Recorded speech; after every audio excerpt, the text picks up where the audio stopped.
Gold कहीं बहुत ज़्यादा ट्रेडिंग हो रही है, कहीं इसके लिए तो नहीं भाग रहा है? M6 के भागने का क्या मतलब है? गोल्ड और सिल्वर में अफोर्डेबिलिटी बढ़ गई, हाँ, तो हो सकता है लोग इसकी तरफ थोड़ा सा तो M6 पे ज़्यादा लोग गोल्ड खरीदेंगे। झुकाव। बट ये मार्केट वो देख रहे हैं ना कि आपके ये जो स्पेकुलेटर्स भी जो एफएनओ में थे, हाँ, वो काफ़ी हद तक अगर सही इंस्ट्रूमेंट उनकी समझ में आ जाए तो एमसीएक्स पे भी शिफ्ट हो सकता है। एक उम्मीद ये भी लगी हुई थी कि भाई ऑलरेडी ब्रोकिंग सर्कल्स में बातचीत शुरू हो गई है कि कमोडिटी साइड में क्या हम इसको वो कर सकते हैं। सो हमेशा मार्केट ढूंढते रहता है नए विकल्प, तो उस लिहाज से। और आज का दिन ऐसा है कि हर एक का हक है कुछ नया सोचने का तो वो उस लिहाज से है। But otherwise I think it's such a normal business as usual budget, तो कोई खास इसमें चीज़ है नहीं। ओके, चलिए मार्केट में बहुत ज़्यादा वॉलेटिलिटी आ रही है, बहुत ज़्यादा वॉलेटिलिटी है मार्केट में, खासतौर से मिड कैप्स में। तो एक काम करते हैं, थोड़ी ट्रेड्स और ले लेते हैं।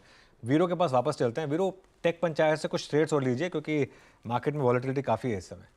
डिसाइसिवली अगर आप देखें जो चीज़ स्क्रीन पे नज़र आ रही है, क्रैक इन रियल स्टेट। और मैं बताऊं अनुज, लगभग मार्च 2023 के बाद फर्स्ट टाइम आई थिंक, अगर मैं सिर्फ 3 जून के सचिन जी दिन को छोड़ दूं, तो प्रैक्टिकली अब जिस जोन में जा रहा है DLF is 200 day expansion.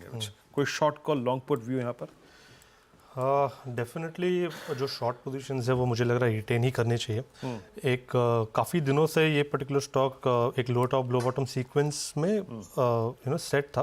And पिछले 2 दिनों से अगर डेटा देखें तो 800 के आसपास एक सपोर्ट बनाने का प्रयास हो रहा था। वो पर्टिकुलर लेवल इसने काफ़ी कॉन्फिडेंटली ब्रेक किया है। तो आपने जो जिक्र किया है 200 डे एक्सपोनेंशियल मूविंग एवरेज का, वो लगभग अराउंड 770 के आसपास प्लेस्ड है। मुझे लग रहा है वो पर्टिकुलर लेवल भी तोड़ने के बाद 745 730 तक की डाउन साइड यहाँ पर ओपन हो चुकी है। तो यहाँ पर किसी की अगर शॉर्ट पोजीशन है तो रिटेन करनी चाहिए।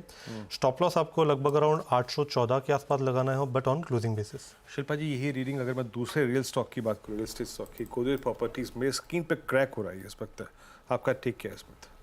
जी बिल्कुल वीरेंद्र जी, अगर देखेंगे पूरा का पूरा पैक ही बहुत ज़्यादा आज यहाँ पे ब्रेकडाउन दे रहा है। गोदरेज प्रॉपर्टीज़ की अगर बात करेंगे तो 3100 के नीचे ये स्टॉक चला गया है और ये इसके लिए अभी नेगेटिव है। यहाँ पे मुझे लगता है नेक्स्ट जो possible targets on immediate basis हैं वो आपको टूवर्ड्स 2980 से 2950 के लेवल्स के लिए दिखेंगे। इनफैक्ट इसके नीचे भी जा सकता है, इट कैन ऑल्सो डू 2700। तो क्लियर कट एक सेल है यहाँ पे, आप 30 to 50 के स्टॉप लॉस से इसमें सेल ले सकते हैं। ज़्यादा क्रीमी शॉर्ट क्यों है? क्योंकि देखिए आपका डीएलएफ वगैरह इज हेडिंग टुवर्ड्स 200 डेमा, और अभी आपका गोदरेज प्रॉपर्टी पे ओनली 20 डेमा वायलेट हुआ है। तो ज़्यादा क्रीमी अगर आप trade out of DLF and Godrej properties, क्या होगा शॉर्ट ट्रेड? डीएलएफ में एक सपोर्ट है 770 के अराउंड, अगर वो थोड़ा डाइसी हो सकता है, लेकिन गोदरेज प्रॉपर्टीज में एक थोड़ा क्लियर सेल आ गया है।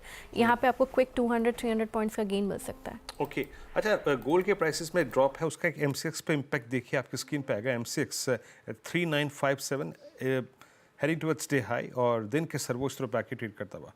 यहाँ पे आपका टेक अमित जी क्या होगा इस वक्त? जी डेफिनेटली नीचे के शैडोज़ काफ़ी स्ट्रॉन्ग हैं और अपने एक क्रूशियल मूविंग एवरेजेस के ऊपर ये ट्रेड कर रहा है और इमीडिएट नियर टर्म में एक मोमेंटम नज़र आ रहा है। स्टॉक ऑलरेडी 4% अप है। तो किसी की अगर पोजीशन है तो बने रहे। 3910 स्टॉप लॉस रहेगा और टारगेट्स रहेंगे 4020 से लेके 4050 के। इस वक्त आपके स्क्रीन पे M6 दिन के सर्वोच्च तरफ ब्रैकेट ट्रेड करता हुआ, और इस बीच अगर आप देखें ओवरऑल रियलिटी पे क्रैक हो रहा है, डे लो की तरफ बढ़ता हुआ। और यहाँ पे इस वक्त रियल स्टेट इंडेक्स भी स्क्रीन पर रखिएगा डायरेक्टर साहब, क्रैक होता हुआ। मेरे ख्याल से स्क्रीन पे सबसे ज़्यादा पेन जहाँ पे है इस वक्त वो है रियल स्टेट। अच्छा, एक स्टॉक और मैं